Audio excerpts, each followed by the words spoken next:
Assalamualaikum warahmatullahi wabarakatuh. Perkenalkan, nama saya Janati dengan NIM 2501216298830.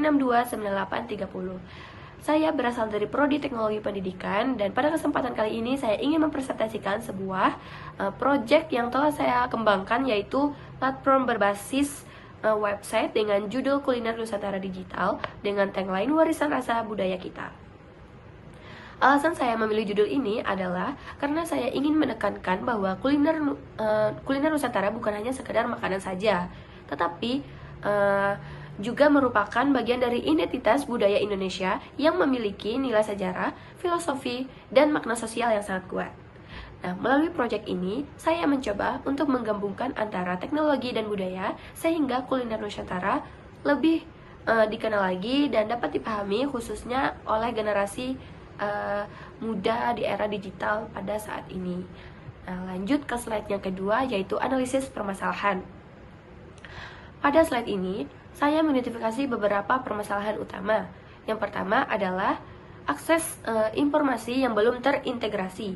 Saat ini, jika seseorang ingin mencari sebuah informasi tentang makanan atau kuliner yang ada di luar sana, mereka harus membuka berbagai platform seperti saat ini, kayak media sosial, blog atau video. Namun informasi tersebut sering kali tidak lengkap atau terpisah-pisah.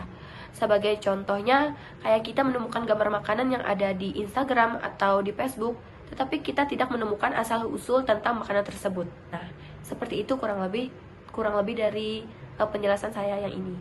Lanjut, yang kedua adalah kurangnya edukasi dalam konten kuliner. Sebagian besar konten hanya fokus pada visual yang menariknya saja, tanpa memberikan informasi yang lebih mendalam lagi.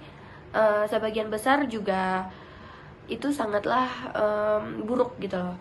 Jadi di balik satu makanan terdapat cerita budaya yang sangat penting.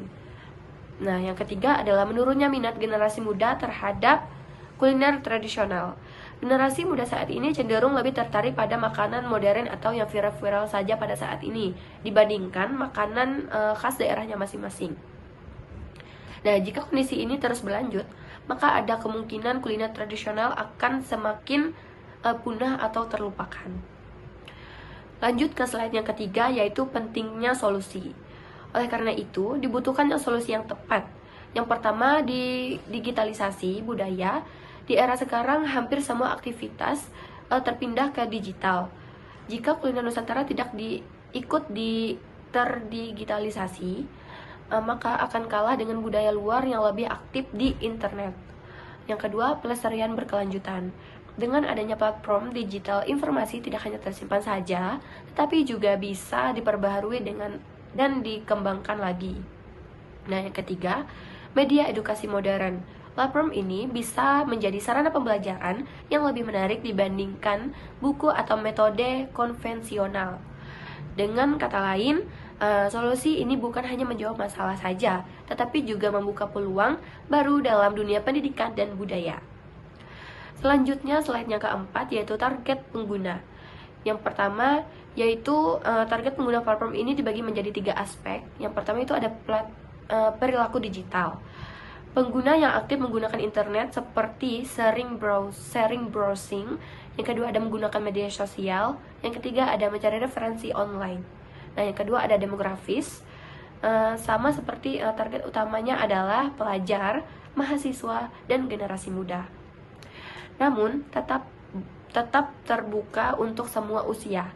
Dan yang ketiga ada konektivitas, yaitu platform yang dirancang agar bisa diakses atau dikoneksi oleh HP, bisa diakses oleh laptop, dan tidak membutuhkan koneksi yang terlalu berat.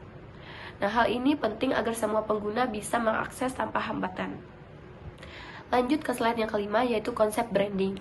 Pada bagian branding, yang pertama itu ada logo yang bertulisan kulineran yuk. Nah, menggunakan kata ajakan sehingga terasa santai, ramah, dan interaktif, seolah-olah mengajak pengguna untuk ikut menjelajahi kuliner. Yang kedua ada filosofi warna. Yang pertama ada warna oranye atau memberikan kesan semangat dan memberikan energi yang sangat kuat. Dan yang kedua ada kuning, memberikan kesan kebahagiaan dan kehangatan. Yang ketiga ada tipografi. Font yang sederhana dipilih karena mudah dibaca, tidak melelahkan mata, dan cocok untuk semua usia. Branding ini bertujuan untuk menciptakan kesan yang nyaman dan bersahabat. Yang lanjut ke slide yang keenam, yaitu spesifikasi platform. Website ini dibuat menggunakan Google Sites. Kenapa Google Sites? Karena mudah digunakan, tidak perlu coding, dan gratis, cepat juga untuk proses pembuatannya. Nah, yang kedua ada justifikasi. Justifikasi sangat cocok untuk proyek edukasi, pemula, dan pengembangan yang sangat cepat. Dan yang ketiga ada perbandingan. Dibandingkan dengan WordPress itu jauh lebih kompleks dan coding manual itu butuh skill yang tinggi juga, jadi agak susah. Yang keempat ada kompleksitas, yaitu platform ini dibuat dengan kompleksitas yang rendah agar mudah dipelihara, mudah dikembangkan, dan fokus ke kontennya saja. Nah, lanjut ke slide yang ketujuh, yaitu struktur informasi website. Struktur website dibuat sederhana. Yang pertama ada homepage yang berisi judul, deskripsi, tampilan awal. Nah, tujuan agar unsur bisa lebih langsung paham lagi. Nah, yang kedua ada menu utama, yaitu kategori makanan dan halaman lain. Yang ketiga ada konten detail yang berisi nama makanan, asal daerah, dan penjelasan budaya. Struktur ini memudahkan unsur experience. Lanjut ke slide yang ketiga, yaitu WeFrame. Pada bagian ini terlihat tampilan website, alur pengguna. Yang pertama itu masuk ke halaman utama. Yang kedua melihat pilihan kuliner. Yang ketiga klik salah satu dan masuk ke detail. Pengguna tidak perlu berpikir rumit karena alurnya sudah jelas. Dan ini penting agar semua kalangan bisa menggunakannya. Lanjut ke slide yang ke-9, yaitu rancangan konten atau rencana konten. Nah, konten yang akan dikembangkan itu yang pertama ada resep dan tutorial, yaitu pengguna bisa belajar memasak dan mencoba sendiri.